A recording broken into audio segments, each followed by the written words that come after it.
Tucker Carlson dropped a second episode of his new Twitter show, this despite facing legal threats from Fox News over claims that the former host violated his contract by launching his new show. In the second episode, he gave a monologue about social taboos and how things are defined in the United States. Here's some of that. American society isn't overtly religious, but it's governed by taboos, and it always has been. What's interesting is how fast our taboos are changing. This is not happening organically. What we're allowed to dislike is being dictated to us from above, sometimes by force. Until fairly recently, for example, it was taboo in this country to attack people on the basis of their race. That was the main lesson of the Second World War, we were told again and again. The one thing we learned from the Nazis is that it's dangerous to reduce human beings to their genetic code. There is no master race. That made sense, but apparently we no longer believe it. Punishing people based on their skin color is not only permitted in modern America, it is mandatory throughout business and government and higher education, as long as the victims are white. He also weighed in on white supremacy. Let's watch. White supremacy is the most dangerous threat to the American homeland. Joe Biden just told us that. It's more dangerous than the threat of nuclear war with Russia. It's more dangerous than the threat of the Mexican drug cartels, who've already killed hundreds of thousands of Americans and are now in control of swaths of our southwestern states. White supremacy is that bad, Joe Biden says. In fact, it's worse. But what is it? That's the question. Can anyone in authority actually define white supremacy? What is it? Is white supremacy liking white people too much? If so, that's going to put those of us with white children in a pretty tough spot. White supremacy is an easy thing for me to define. It's the belief that if you are of the white race, if your racial identity is white, it's the belief that you are better than people of other racial identities. That's a pretty easy one. Yeah, and he goes on to say that in the monologue. He says he's basically making the distinction between what government officials are defining as white supremacy versus what it actually is, which is a collection of people who believe the white race is superior and are trying to basically turn the United States into a white ethno-state. And his point in this monologue is to say that people who are being accused of white supremacy now are people who hold different political beliefs than the establishment, and they're trying to criminalize people for having those beliefs by labeling them under this blanket term that is supposed to mean something entirely different. And the idea that white supremacy, as we define it, is the greatest threat to our nation, I think is ridiculous. I mean, how many real white supremacists who want a white ethno-state are there really in the United States? Like 7? Right. I think the real threat to our country, or the biggest threat rather, is corporate power and the elites. But that's just me being a raging populist, you know? I do like, there's a few things from Tucker Carlson's communication style that I think are dangerous because he uses them to make points that I think that you disagree with are not true, right? To have an argument where it's many sound and true premises and then a conclusion that might lead people astray from what is reality, I think is what makes Tucker Carlson dangerous. But taboos being enforced by law and then saying that's actually kind of a good thing, but also saying taboos, it was taboo to be non-white. It was taboo for people to, you know, be of a different race, and therefore people were violent towards them. That is a reality. Also, for him to say, we made it taboo to be racist, and now that's what is governing our society. He's talking about social norms and using the word taboo to communicate this better. I think that's useful. It was also, for a while, taboo to be gay. They're trying to bring that back.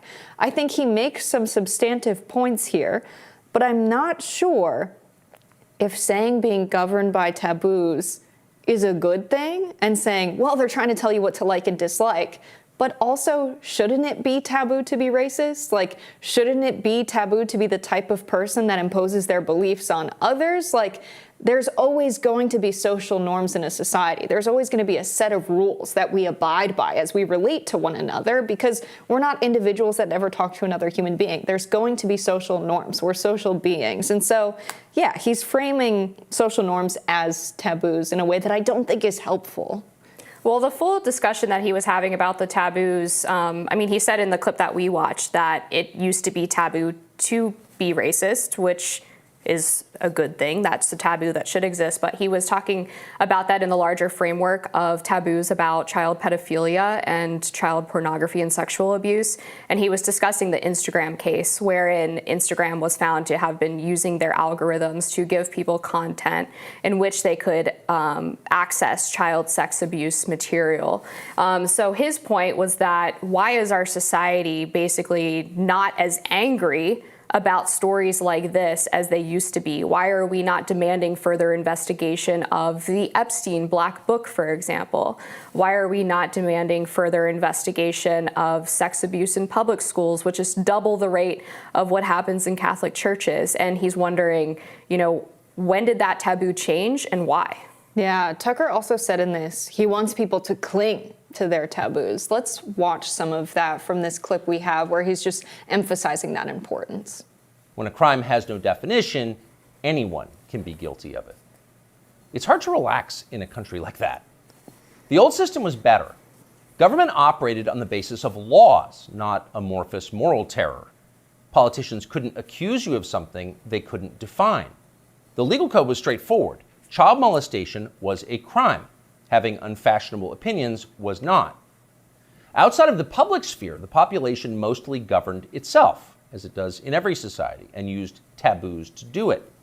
You knew what was allowed and what wasn't because the rules didn't change very often. The taboos were organic. They derived from collective experience and instinct, the two most reliable guides to life. They evolved for a reason. They still do.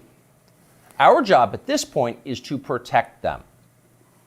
Yeah. What I make of this is it seems like he's discouraging people from participating in the process of deciding what is just, right? Law and justice, not the same thing. That's basically what he's saying here. We have some understanding of what is right and what is wrong as a society. I don't know if I would call that what is a fashionable belief. I think people have a moral code that might not always be represented by laws that we have. The crisis here, I would say, is that those ideas and beliefs that people have are not being effectively represented in government, either because they've been gerrymandered and their opinion is diluted, so they have representatives that don't actually represent the opinions of the majority of the people in the country. We have so many polls that show that common sense gun reform is popular among the majority of people. So many people believe that we should protect the right to abortion by law. That's a majority opinion in the United States, whether we agree with these things or not. Shouldn't a democracy represent people's majority opinion? And so to discourage this kind of dialogue and to say, well, we can't have a bunch of social justice warriors, you're basically telling the public, we used to leave it to these elites, essentially, a small group of people to make laws for the rest of us. People having beliefs about what should be a norm in our society and those not being represented in government, I think is a crisis of government, not a crisis of the people in our society behaving in a way where they're imposing their beliefs on others and saying what should be fashionable. Those ideas should be represented in government. There should be laws made about them protecting people one way or another. And so that's really what I make of this speech from Tucker. I actually thought he was saying the opposite. I thought he was saying that when you have a moral code and you believe something so strongly because it's true, then you shouldn't allow the elites or the mainstream media or certain forces in society to sway your opinion based on what's fashionable at the time or based on some amorphous idea of progress. So it's more about people adhering to their internal moral compass outside of this external pressure that might exist, whether through legal channels like this fight to criminalize white supremacy when they label people who are not even white as white supremacists, or when the FBI releases a memo saying that people who attend traditional Latin Mass are more likely to be domestic extremists or white supremacists. He's saying that in spite of all of that pressure, you should cling to what you believe. I think that's a fair assessment. I think we're going to have to leave it there. I don't know if that's what I take away from this, because I could see it going the other way where it's like Tucker Carlson saying, well, you guys, we believe this thing.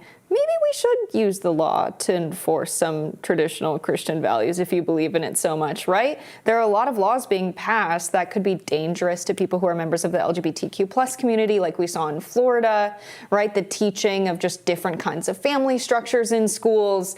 I think that's fine. Like, if you say there are many different ways to be, of course, cling to what you want as an individual, raise your family however you want to raise them. But to say we shouldn't teach people about the other ways of life, that's where I think I don't agree with Tucker Carlson and a lot of the conservative agenda right now. Well, as you said, we have to leave it there, but we'll be back with more Rising after this.